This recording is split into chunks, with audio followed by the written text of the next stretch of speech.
Olá, ser divino, é um prazer estar mais uma vez aqui para a gente conversar mais um pouquinho sobre magia, né? Saindo da teoria. E vamos falar um pouquinho de servidor e espírito familiar, né? Qual a diferença, o que é um servidor, o que é um espírito familiar. Então vamos começar assim. O servidor é uma entidade criada, né, para fazer um determinado serviço. Ele tem um tempo para ficar com a gente e ele vai vir exatamente executar uma tarefa para a qual ele foi criado, né? Então, no Chaos Magic existe servidores para tudo, né? No Temli, né, e os 40 servidores, que é o baralho, tem o baralho, né, para jogar as cartas, e cada carta é um servidor para determinados assuntos, né? Então esse servidor ele vai ficar com você um prazo estipulado, ele vai te dar aquilo que você quis, né, o que você pediu, e ele vai embora automaticamente, acabou ali, né? Existem os servidores, aqueles públicos, que são, né, os 40 de Tamikele, os servidores do Chaos Magic, né, na internet, aí no site do Chaotises, tem vários. Todo mago tem vários servidores, porque ajuda muito, né? E eu posso criar um servidor? Sim. Eu posso criar um servidor a partir de uma necessidade minha, né? Eu quero um servidor com determinadas características, né? Eu quero esse servidor para determinado assunto, resolver determinado assunto na minha vida, me ajudar em determinadas situações. E eu vou alimentar esse servidor de tal maneira, né? Com tal energia, com isso, com aquilo. E eu vou sigilar né? Vou fazer um sigilo para ele, eu vou sigilar esse servidor e ele, a partir do meu desejo, ele vai ser uma entidade criada, né? E quando tem como servidores de Tamikele, como servidores do Chaos Magic, esse servidor já tem toda uma egrégora, né?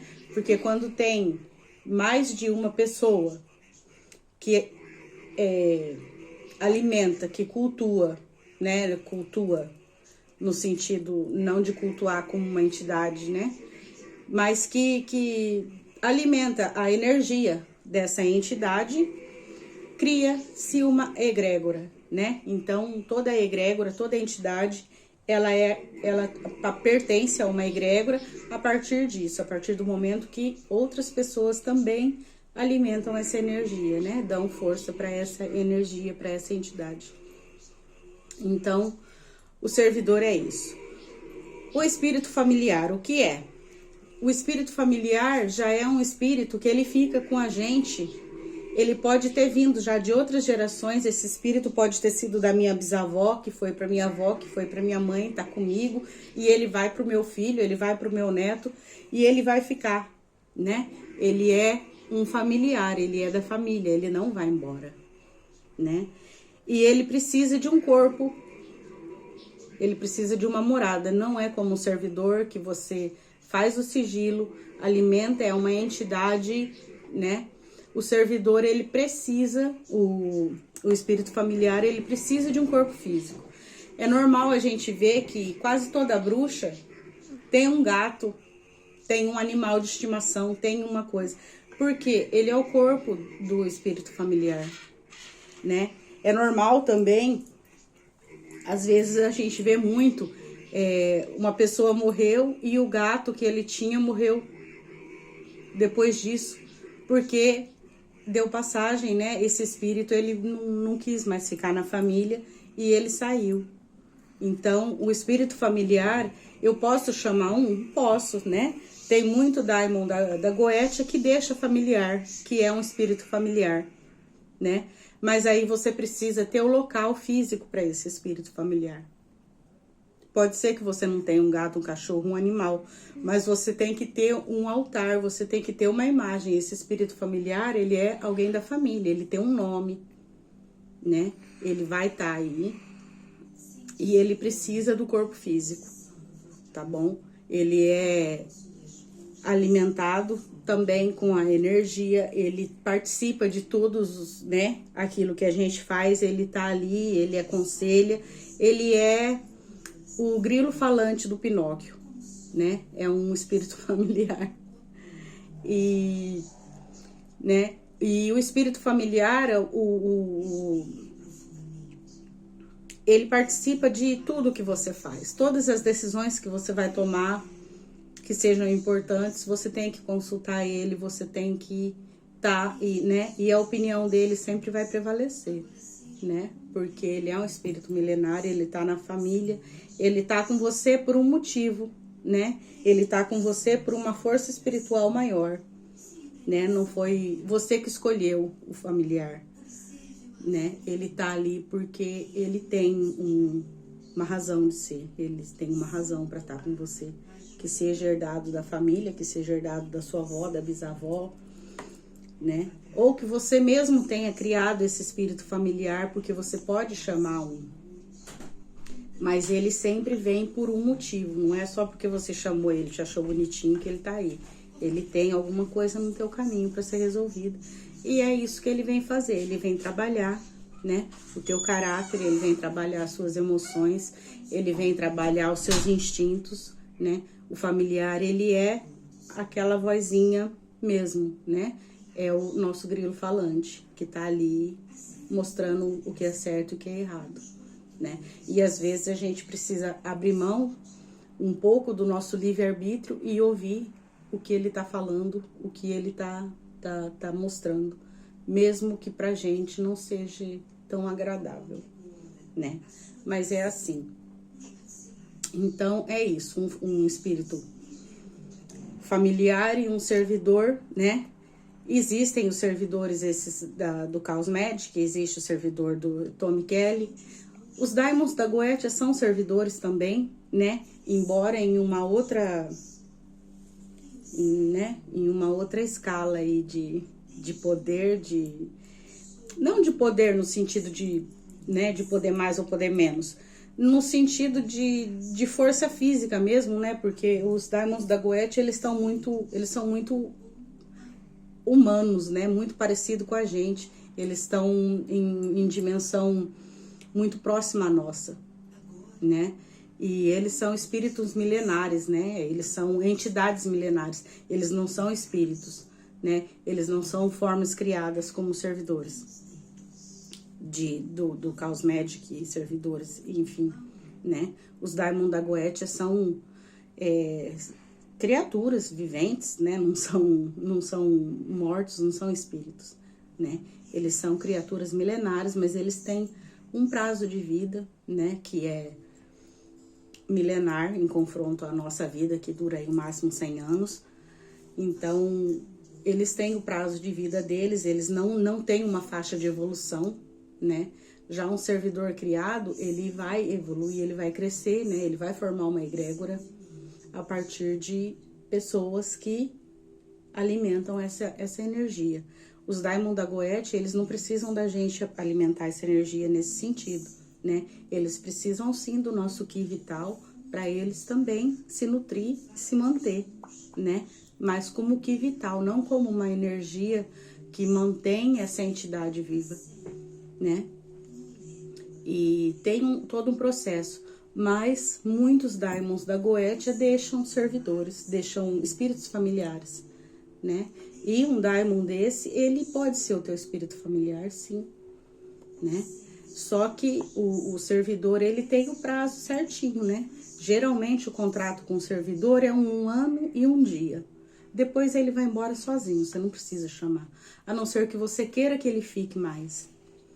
Aí você chama ele, né, e prorroga esse contrato, né, prorroga a estadia dele com você, o tempo que você achar e o tempo que ele também quiser ficar, né, porque ele também é livre de, né, toda a entidade, da criatura, enfim, tem livre-arbítrio, né, nessa dimensão nossa, todos temos livre-arbítrio, então eles podem, né, querer ir embora antes. e eles vão embora se eles não são alimentados da maneira correta, né? No sentido de eles não pedem nada em troca, mas se você prometeu, você tem que cumprir, porque aí, né? Promessa é dívida, então não prometa.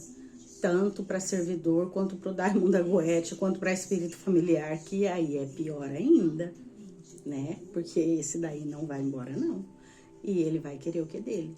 Então, o segredinho da magia, né? Na magia cerimonial é esse. Não prometa nada, Daimon, não prometa nada a entidade nenhuma, né?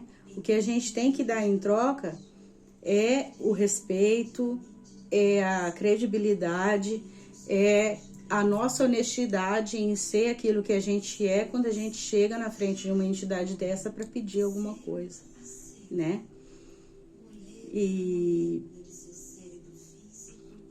é isso. E falando um pouquinho do vídeo que passou, muita gente me procurou que não entendeu esse negócio de toda magia de mão esquerda é magia negra? Não, não é, tá? Magia de mão esquerda é a magia quando eu uso para mudar a minha vida, para mudar aquilo que eu preciso mudar, o meu financeiro, para mudar a minha saúde, para mudar o meu relacionamento, para mudar a minha vida, o desejo físico humano, né? É magia de mão esquerda, tá? Pode ser magia branca, por que não? Né? Se eu faço uma magia de cura, é magia de mão esquerda, porque eu tô mudando o físico, né? Eu tô mudando essa dimensão, eu tô mudando a matéria, por um desejo meu, um desejo carnal, né? De cura, de mudança. Então é magia de mão esquerda. A magia de mão direita não é sempre magia branca, mas é a magia que eu uso para minha evolução, né? Eu posso entrar na árvore da morte, nos clifos, para aprender. Eu vou estar entrando no negativo, eu vou estar entrando no negro, né? Mas eu vou estar entrando para minha evolução. Eu não vou praticar aquilo lá, né? A não ser que queira, o que eu não aconselho a ninguém, mas cada um é cada um. Mas para conhecer, né? Você só vai poder optar pela magia branca, pela magia da mão direita, quando você conhece o lado negro, né? Se você não conhece o inferno, você nunca vai saber o que é o céu. Então é natural que a gente vai andar pelos dois caminhos, né? Eu falo a título de conhecer. Eu não tô falando para ninguém praticar magia, né, negra, nem andar nos clifos, no caminho da árvore da morte. Mas é um exemplo. Eu tô usando o negativo, mas para minha evolução. Eu tô buscando um conhecimento. Eu não tô me aprimorando em fazer aquilo que é negativo. E outra coisa que me perguntaram é amarração amorosa. Quando eu faço uma amarração, quando eu separo um casal, mesmo que eu esteja usando um suposto orixá, uma suposta pombagira, um suposto exu, é magia negra da braba? Sim. Você não tá compactuando com nenhuma entidade de luz, não, tá? Você tá mexendo com trevas? Sim.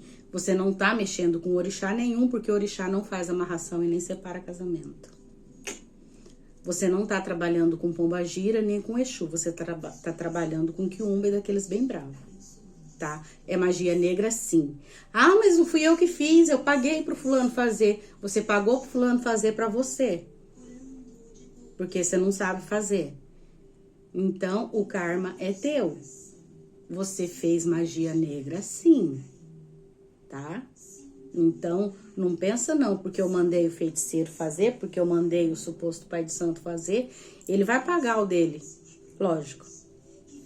Só que você vai pagar o teu, tá? É magia negra, sim. Mão esquerda e negra daquela bem pesada, tá bom? Então, próxima vez a gente fala aí mais alguma coisa, vamos falar um pouquinho de patchwork, vamos falar mais um pouquinho de... né? E se vocês quiserem alguma coisa alguma dúvida, alguma coisa, vocês deixam aí nos comentários, assunto para a próxima semana, e a gente se vê então, né? Se o Deus e a deusa permitir, a gente se encontra breve.